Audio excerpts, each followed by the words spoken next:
Welcome to another show of दर हकीकत। आपका मेज़बान उमैर राना आपके सामने फिर हाजिर। आज का हमारा मौजू हमारे झंडे से ताल्लुक़ रखता है। किस तरह हमारे झंडे का जो 1/3 सफ़ेद पोर्शन है, वो जिसकी नुमाइंदगी कर रहा है, जिस पे हम फ़ख्र करते हैं, उसके बारे में। जी हाँ, माइनॉरिटीज़, अक़लियत की हम बात कर रहे हैं और इनके राइट्स क्या हैं, इनकी रिस्पॉन्सिबिलिटीज़ क्या है, हमारी क्या रिस्पॉन्सिबिलिटीज़ हैं बतौर एक स्टेट, इंडिविजुअल्स, ये मौजू। और अगर हम एक माइनॉरिटी हों किसी और स्टेट में, हमसे मुराद हम पाकिस्तानी या मुसलमान कोई भी, उनकी फिर क्या जिम्मेदारियां बनती हैं उस स्टेट में। ऐसे और ऐसे बहुत से सारे हमारे सवाल होंगे। हमारे साथ फिर डॉक्टर खालिद ज़हीर साहब मौजूद हैं। अस्सलाम वालेकुम डॉक्टर साहब। वालेकुम अस्सलाम। Nice to see you again. Thank you. Doctor साहब, सबसे पहली बात तो ये कि जब इस्लाम बतौर इस्लाम मोहम्मद सल्लल्लाहु अलैहि वसल्लम के ज़रिए हमें आया, तो उस वक्त तो हम एक माइनॉरिटी थे। अब उस तरह और उस सूरत हाल में हमारी क्या रिस्पॉन्सिबिलिटीज़ थी एज माइनॉरिटी, और अब अगर किसी इलाके में मुसलमान मेजॉरिटी में हो तो उनकी फिर क्या जिम्मेदारी बनती है to deal with minorities? What is Islam tell अस?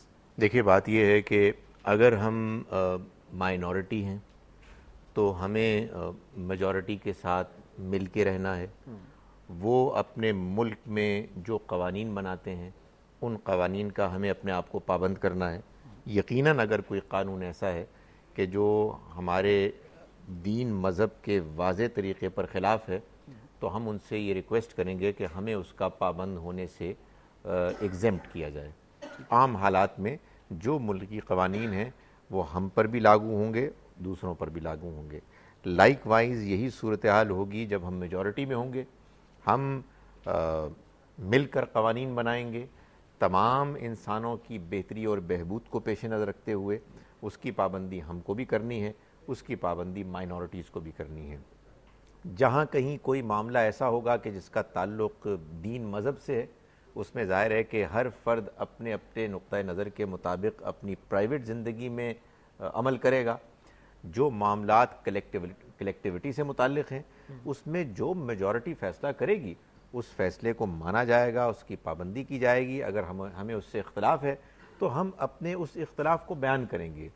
किसी सूरत में, चाहे मुसलमान मेजॉरिटी में हो या माइनॉरिटी में हो, वो माशरे में इंतशार, केओस, दंगा फसाद, दीन के नाम पर लोगों की गर्दनें मारना, कत्ल व गारत करना, या ये कि for that matter public property को तोड़ना फोड़ना, इसका कोई इम्कान नहीं है कि इस्लाम में इसकी ज़रा भी इजाज़त दी जाए। डॉक्टर साहब, अब ब्रीफ इंट्रोडक्शन जैसे आपने दोनों पहलू का दिखा दिया, मैं थोड़ा सा चाहूँगा कि हम लोग पहले इस सिनारियो के अंदर गुफ्तगू करें कि जैसे कि मुसलमान अक़लियत है किसी इलाके में या किसी भी वक्त के मुताबिक।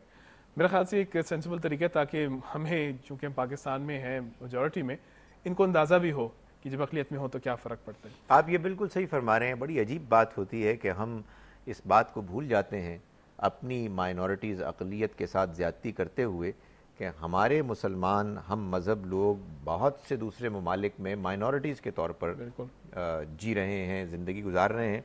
और अगर जो बदतमीज़ी, जो ज़्यादती, जो नाइंसाफ़ी हम अपनी माइनॉरिटीज़ अक़लियत के साथ कर रहे हैं, वही ज़्यादती अगर मेजॉरिटी वाले लोग हमारे मुसलमानों के साथ अपने ममालिक में करें तो हम कैसा महसूस करेंगे। लेकिन न जाने क्यों हम इतने अंधे हो जाते हैं कि हम इस तरह की बातों पर गौर करने के लिए तैयार नहीं होते।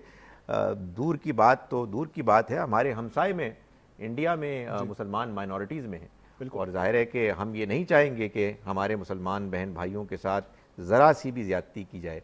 अगर हम महसूस करते हैं कि इंडिया में हमारे मुसलमान बहन भाइयों के साथ कहीं ज़्यादती हो रही है, तो उसका हमारे अंदर ये रिएक्शन होना चाहिए एज ए मुसलमान कि हम अपनी माइनॉरिटीज़ के साथ अच्छा सलूक करें, ताकि इसका नतीजा दूसरों पर भी अच्छा नहीं। एक और मैं फिर सिनारियो देखना चाह रहा था, लॉ क्रिएशन जो है, क्योंकि अब मुख्तलिफ सोसाइटीज़ मुख्तलिफ सिस्टम्स के अंदर हैं, बट से डेमोक्रेटिक सिस्टम में है कि हर एक वोट डाल रहा है, हर एक नुमाइंदगी इस तरह अपनी ज़ाहिर कर रहा है, अपना राय ज़ाहिर कर रहा है।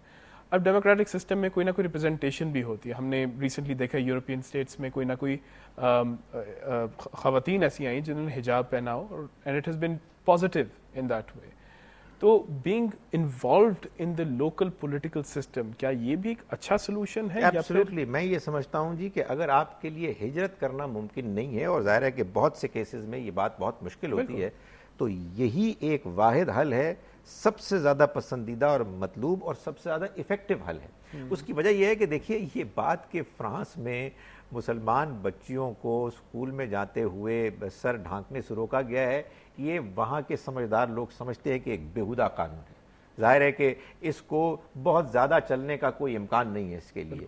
اگر مسلمان ڈھنگ سے سلیقے سے اپنی بات لوگوں کے سامنے بیان کریں، پبلک اوپینین کو اپنی طرف مائل کریں، تو یقیناً یہ قانون ختم ہو جائے گا۔ لیکن اگر آپ ریئیکشن کا شکار ہو جائیں، آپ توڑ پھوڑ کرنے لگیں، آپ لوگوں کو اس کے نتیجے میں تھریٹن کرنا شروع کر دیں، تو وہ جو آپ کا صحیح کاز ہے، آپ کا مضبوط نقطہ نظر ہے، وہ کمزور پڑ جاتا ہے۔ اور بدقسمتی سے آج کے دور میں مسلمانوں نے اصل میں یہ ایک اتنا بڑا بلنڈر کیا ہے، ان کی آئیڈیالوجی، ان کا پوائنٹ آف ویو اتنا زیادہ ایفیکٹو اور اتنا زیادہ لوگوں کو کنونس کرنے والا ہے، لیکن ان کے مشتعل ہونے کے نتیجے میں، شدید ریئیکشن کا شکار ہونے کے نتیجے میں، ہم اپنے پوائنٹ آف ویو کی ایفیکٹونیس کو بیان نہیں کر پاتے۔ بالکل صحیح۔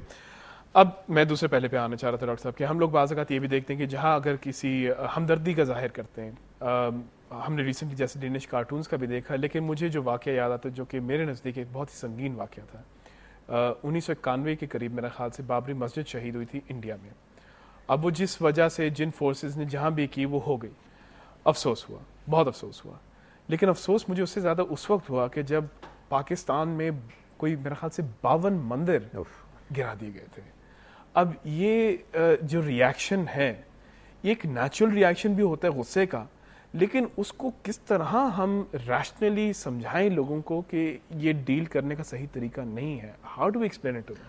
دیکھیں اس کے سوا کوئی طریقہ نہیں ہے کہ ایک جانب ہم لوگوں کو صحیح دین کی تعلیم دیں، ان کو یہ بتائیں کہ دین مشکل حالات میں آپ سے کس طرح کے رویے کو اختیار کرنے کا تقاضا کرتا ہے، ان کو بتائیں کہ ہمارے پیارے پیغمبر محمد صلی اللہ علیہ وسلم نے مکی دور میں جب ان کے ساتھ انتہائی زیادتیاں ہوا کرتی تھیں، انہوں نے کس طرح کا رویہ اختیار کیا۔ مدینہ منورہ میں بھی بحیثیت حکمران جب آپ کو اختیار ملا تو آپ نے لوگوں کے ساتھ کیسے معاملہ کیا، اور ساتھ ہی ساتھ ان کو یہ بھی سکھایا جائے کہ آخر مشکل حالات میں اپنی طبیعت پر کنٹرول کیسے کیا جاتا ہے، اور اگر وہ کنٹرول نہیں کرتے ہیں تو اس کا نتیجہ کتنا بھیانک نکلتا ہے۔